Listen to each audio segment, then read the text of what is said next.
Prince Sohel আমার কাছে জানতে চেয়েছেন যে প্রাইমারি স্কুলে কতগুলো পরীক্ষা হয় এবং কোন কোন মাসে হয়। পরীক্ষা মানে আমরা ধরে নিতে পারি যে ওয়ান টাইপ অফ ইভ্যালুয়েশন। তাহলে আমাদের কতগুলো ইভ্যালুয়েশন আছে? আমাদের আছে two type of evaluation, formative evaluation আর সামেটিভ ইভ্যালুয়েশন।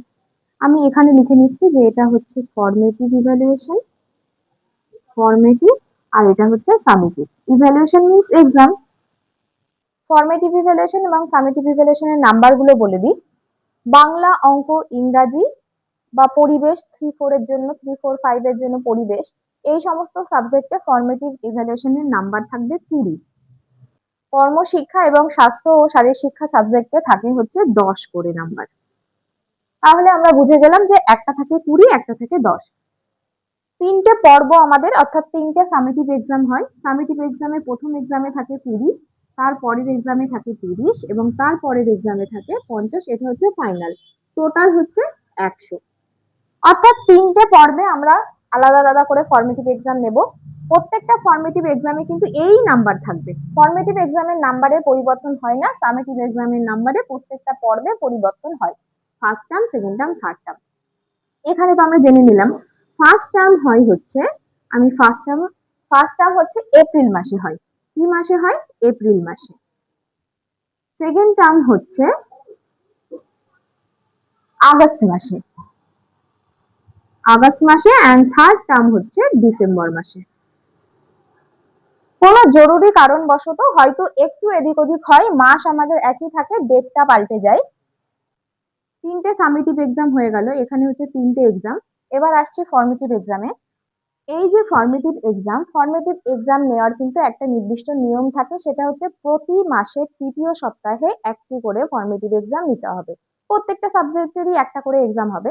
তৃতীয় সপ্তাহে আমরা ফর্মেটিভ এক্সাম নেব। ধরুন আমরা থার্ড উইকে নিলাম, থার্ড উইকে নিয়ে আমরা রেজাল্ট দিলাম, দিয়ে আমরা কোনো ভুল ত্রুটি তো পাবো, সেটা কিভাবে ঠিক করতে হবে বা আমাদের নতুন করে রিমিডিয়াল টিচিং নিতে হবে কিনা, সেই সমস্ত বিচার বিশ্লেষণ করে আমরা ফোর্থ উইকে যদি কোনো রিমিডিয়াল টিচিং এর বন্দোবস্ত করতে হয়, সেটা আমরা ফোর্থ উইকে করব। তাহলে থার্ড উইকে এটা গেল, ফোর্থ উইকে এটা গেল, ঠিক আছে? প্রত্যেকটা মাসে কিন্তু এই একই সিস্টেমে চলবে। আর ফর্মেটিভ এক্সাম কিন্তু প্রত্যেকটা পর্বে তিনটে করে, অর্থাৎ এই যে ফার্স্ট টার্মে কিন্তু তিনটে করে এক্সাম হবে। সেকেন্ড টার্মেও ধরুন আমি বলছি যে বাংলা বিষয়ে ফার্স্ট টার্মে তিনটে ফর্মেটিভ হবে, ইংলিশেও তিনটে, সেকেন্ড টার্মেও তাই, ইংলিশেও তিনটে, বাংলাতেও তিনটে, অর্থাৎ প্রত্যেক টার্মে কিন্তু তিনটে করে ফর্মেটিভ এক্সাম থাকবে। আমি প্রতিটা সাবজেক্টের রেসপেক্টে বলছি। ধরুন ফার্স্ট টার্মে থাকলো তিনটে ফর্মেটিভ এক্সাম, সেকেন্ড টার্মে তিনটে এক্সাম, থার্ড টার্মেও আমরা তিনটে করে এক্সাম নেব। তাহলে তিনটে তিনটে তিনটে আর এখানে তিনটে, তাহলে আমাদের টোটাল কতগুলো হলো? টোটাল হলো আমাদের কিন্তু 12টা এক্সাম। অর্থাৎ আপনারা যদি ভালো করে বিবেচনা করেন তাহলে দেখবেন 12টা এক্সাম আমাদের 12 মাসে, অর্থাৎ প্রতিটা মাসেই কিন্তু বাচ্চাদের এক্সাম হবে।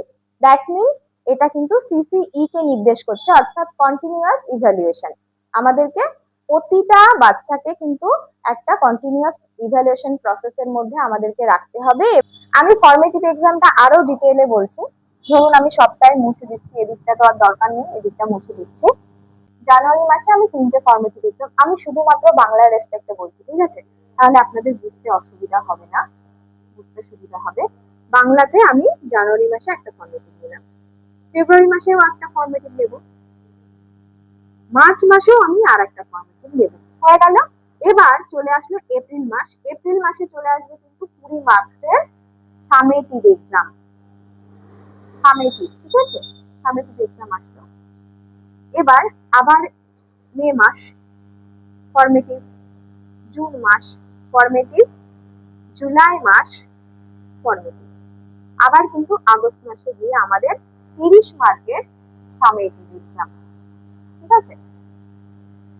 সেপ্টেম্বর ফর্মেটিভ, অক্টোবর ছোট ছোট করে লিখছি ফর্মেটিভ, নভেম্বর আবার আমরা ফর্মেটিভ নেব, ডিসেম্বরে কিন্তু আমরা 50 নম্বরের কিন্তু সামেটিভ এক্সাম নেব। আশা করি আপনারা বুঝতে পারলেন যে তিনটে আমাদের সামেটিভ এক্সাম আর বাকি কিন্তু 9খানা, এই যে 9খানা কিন্তু আমাদের হচ্ছে ফর্মেটিভ এক্সাম। আশা করি আপনাদের বুঝতে কোনো অসুবিধা হবে না, আমি খুবই সহজে বলার চেষ্টা করলাম। আমার ভিডিওটি আপনাদের কেমন লাগলো অবশ্যই জানাবেন। যদি ভালো লেগে থাকে একটা লাইক কমেন্ট শেয়ার করে আমার পাশে থাকবেন। টেট ইন্টারভিউ রিলেটেড আরো ভিডিও পেতে আমাকে ফলো করে রাখতে পারেন। ধন্যবাদ সবাইকে, ভালো থাকবেন, সুস্থ থাকবেন, নমস্কার।